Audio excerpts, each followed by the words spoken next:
All right, good afternoon, everybody. Probably give it another minute here to let a few more people get on before we get started.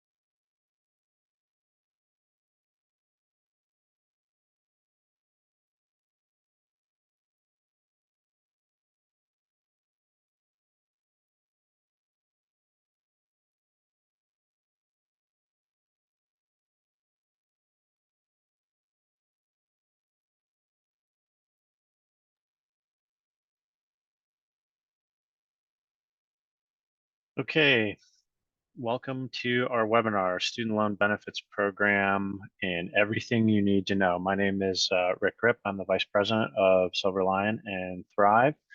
And on the phone or on the webinar today, we have with us Aaron Longino, is our lead student loan advisor. And he is going to go over a number of different programs that the Department of Education has come up with that are really great programs, but most people don't know enough about them to take advantage of them. So Aaron is going to go over most of these with us. So Aaron, I will let you take it away. Hello, everyone. As Rick said, I'm Aaron Longino with Silver Lion Student Loan Advisors. Today, we're going to talk about a number of things, mostly in the forgiveness program realm. We'll speak about student loan forgiveness, public service loan forgiveness. We'll speak about the account adjustment. It was just recently extended to the end of the month. We'll speak slightly about TE PSLF. I won't really go too much into the weeds about that, though. We'll speak about the default program, the Fresh Start program, another temporary program, the SAVE plan, and other related issues, including timelines and deadlines. So when we say student loan forgiveness, what we mean is there are federal programs that if you either make 120, 240, or 300 qualified payments, depending on what it is you qualify for, everything that's left will be forgiven. Traditionally, while these are the best plans and programs the Department of Education has to offer, they've never worked very well. 98% of those who actually qualify for it, they never get it. Usually, not always, but usually, the biggest hurdle to that are the servicers. The servicers are those you make your payments to. Your Nailnets, your Navians, your Air Financials, Mohilas. Those are your servicers. They either didn't correctly enroll you into these programs, offered no help, or simply did nothing. Usually is the case. They're usually the biggest hurdle. But there are a number of other issues that have prevented people from being enrolled into these programs and having their loans forgiven. So loan forgiveness has to be federal student loans. There's no such thing as student loan forgiveness for private loans. You must have direct loans. If you don't know what that means, have your loans reviewed and we'll tell you what loan types you have. You have to make, as I mentioned, either 120, 240, or 300 qualified payments, depending on what it is, what program you qualify for.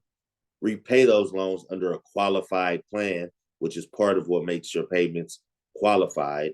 Public service loan forgiveness also has the added benefit that you work for a qualified employer and at least 30 hours a week on average. It doesn't necessarily have to be full time. So when you graduate 6 months after you stop going to school, whether you graduate or you simply stop going, your loans become due. You have a 6-month grace period. That bill that everyone gets in the mail, they assume is what they have to pay. That isn't the case at all. That's a standard or a default repayment plan. This is an example of the difference between what you get in the mail as your first bill and what you could be paying under a qualified plan. This is your average family of five with about $50,000 of student loan debt, and they make about $50,000 a year adjusted gross income. Just a standard repayment, that family would pay about $530 a month. Over the course of repayment, they pay about $63,640 over the course of 10 years, although I've never seen anyone repay a standard of this amount in just 10 years, but this is a good example of what you could expect to pay. That same family, all things being equal, as far as family size, income, and the like, student loan debt, but under a qualified plan, would pay over $400 less, excuse me, a month, almost almost $5,000 less a year. Over the course of repayment, they pay over $50,000 less. They'd only pay $14,160. And at the end of that same repayment period, a 10-year repayment, they'd have $49,478 left that will be forgiven tax-free. All other things being equal, except for the plan that they were in. So beginning in October of 2021, the Department of Education began making changes to the student loan forgiveness programs. Some of these changes was the addition of a new income-driven repayment plan, the SAVE plan. The SAVE plan even goes a step further than your normal run-of-the-mill qualified plans. This plan takes 5% of what the IRS calls your discretionary income as your monthly payment. All things being equal, even under a qualified plan where this couple was only paying about $120 a month, everything else being equal, under the new income-driven repayment plan, they pay $0 a month. Anytime your income-driven repayment plan dictates a $0 a month payment, not only does the Department of Education consider that a full and on-time payment, but they report it as though you're making full and on-time payments, and it counts towards your public service loan forgiveness. This family in this scenario wouldn't be expected to pay anything over the course of repayment, and at the end of their repayment period, they'd have over $63,000 that would be forgiven federally tax-free.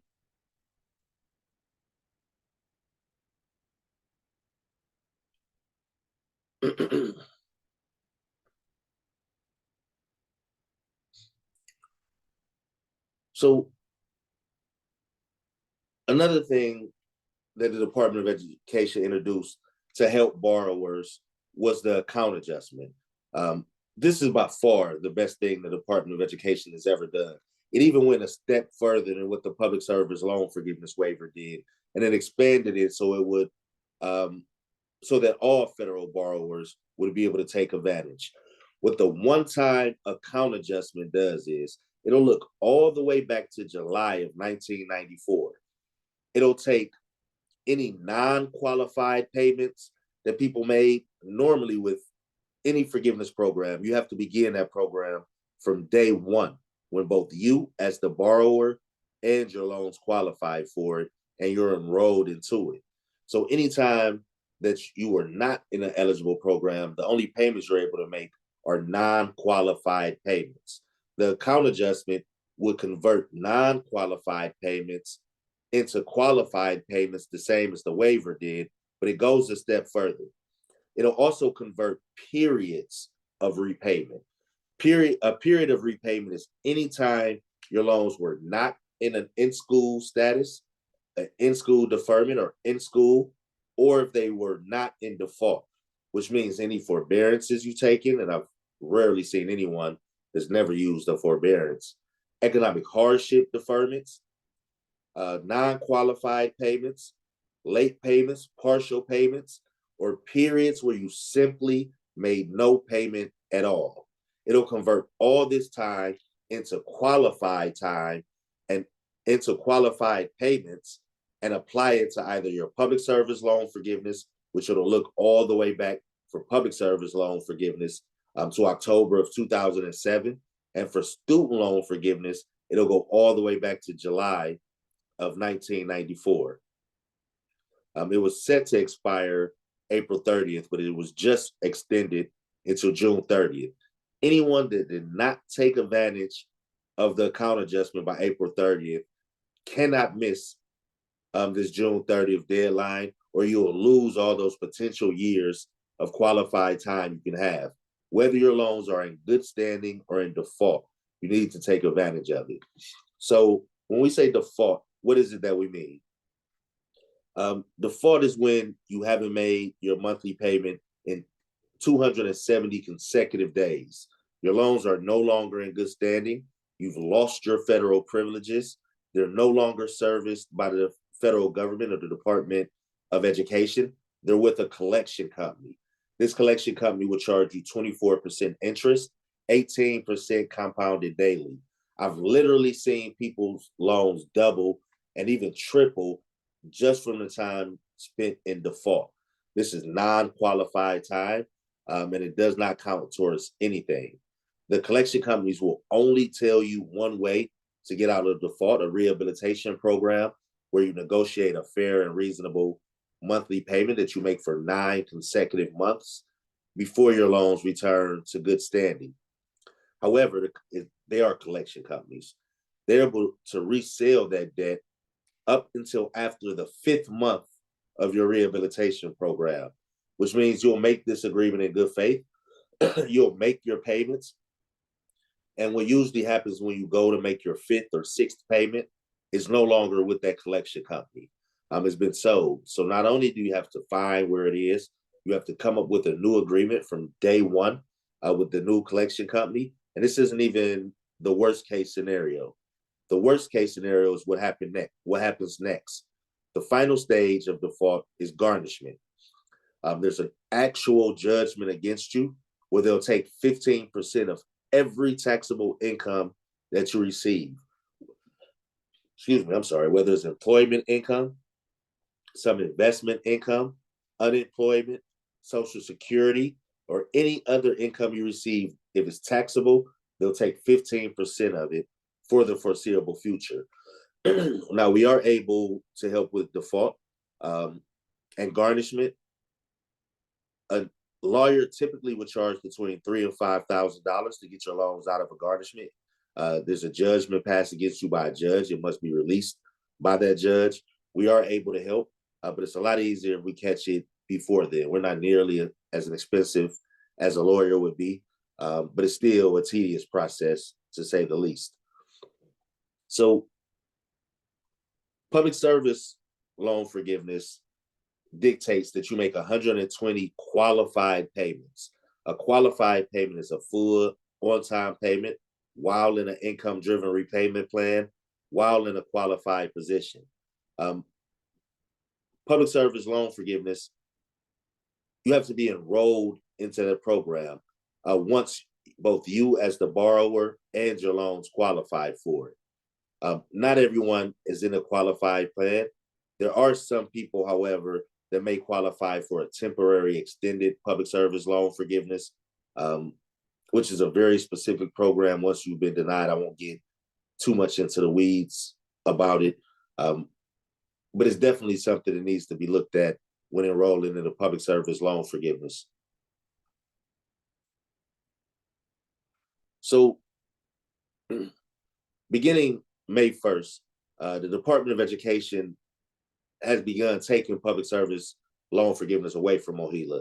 From 2007 until the summer of 2022, Fed Loan was the only federal servicer that held public service loan forgiveness loans. They lost their federal contract. They're one of the reasons, the servicers in general, why 98% of people that actually qualify for this program never get it. MOHELA became the servicer to handle public service loan forgiveness. In my opinion, I have to speak carefully, they did worse than Fed Loan did. The Department of Education has begun taking public service loan forgiveness away from MOHELA. They're going to handle it themselves. Because of this, between May of 2024 and July of 2024, public service loan forgiveness is not going to update, but you still need to be properly enrolled into it, especially if you're trying to take advantage of the account adjustment benefits. So program dates and deadlines. Most of the programs that we've talked about, they don't expire. Public service loan forgiveness, student loan forgiveness, um, but the account adjustment, the best thing the Department of Education has ever done, was originally set to expire April 30th. It's been extended to June 30th. I don't foresee them extending it again. I think this one was just because Mohila is transitioning, all the servicers are transitioning platforms. Mohila is moving Amelia loans away from them. And also public service loan forgiveness is being taken away from them, which is, I think, part of the reason they extended it, because there's so many moving pieces. People weren't able to submit things on time or correctly. Um, the Fresh Start program to get loans out of default, it's a better program than your average rehabilitation. It'll get loans off out of default in about a billing cycle or a month or so, as opposed to the 9-month rehabilitation process. It'll automatically, or it can automatically enroll them into a qualified plan if it's done correctly. And for the first time, if you use this program, all the time spent in default in conjunction with the account adjustment can be converted into qualified time. So these are some questions that are frequently asked. I'll go through them really quickly. I have a Parent Plus loan. Does that mean I don't qualify for public service loan forgiveness? The short answer is no, they don't. Parent Plus loans on their own, they don't qualify for not only public service loan forgiveness, but for any forgiveness program. But they, along with FIFO and Perkins loans, can be made to qualify. Parent Plus loans, however, work a little differently. I would much prefer to review them first so we can go through and see exactly what plans and programs work best for you. They're limited in the plans that they can go into, but they can be made to qualify for that program. They just do not on their own. So this is what we do. The first thing we would do, you've heard me say, have your loans reviewed. We do offer a free loan review service for anyone that's interested, just to have your loans reviewed. It doesn't cost you anything other than time. So that's the first thing we're going to want to do. Before myself or one of our advisors can advise you on your loans, without reviewing your loans, we're just speculating. We'll take a look at them. We'll tell you what, if anything, stands out to us. We'll make a suggestion as to what I think or what we think you should do, and we'll run a projection based on that suggestion. You'll know exactly what your monthly payments could be, how long you should be in repayment, and what you could be paying, excuse me, over the course of repayment versus what you're already paying now. We'll also let you know exactly how much, if any, the Department of Education expects to forgive at the end of your repayment period. At that point, you are free to take the information we've already given you and do these things yourself, or you can hire us to do them for you. For that part, we have a fee, but once we see what needs to be done, we'll be very upfront about that fee. You then have us as an ongoing resource, or the option to have us as such, and have your advisor, the person who reviewed your loans, as your personal student loan advisor. So if you just have a question, just want to run a question past someone, feel free to email India. She'll be happy to take those questions. You're free to give us a call directly. My link is supposed to be up here to schedule an appointment. It isn't there. I'll try to either put it in the chat, but we'll send a copy of this out to everyone, and we'll make sure that the link is there so you're able to schedule an appointment. But if you want to have your loans reviewed, for now, feel free to email India, and I'll have her send a link where you can schedule an appointment for a loan review. All right. If there are any questions, feel free to email India, or you can reach out to myself or Aaron. And I believe that is it for today. So like I said, if anybody has any questions, you can call us at that 1-800 number, or you can reach out to that email or on our website. And I hope everybody enjoys their day. Thank you.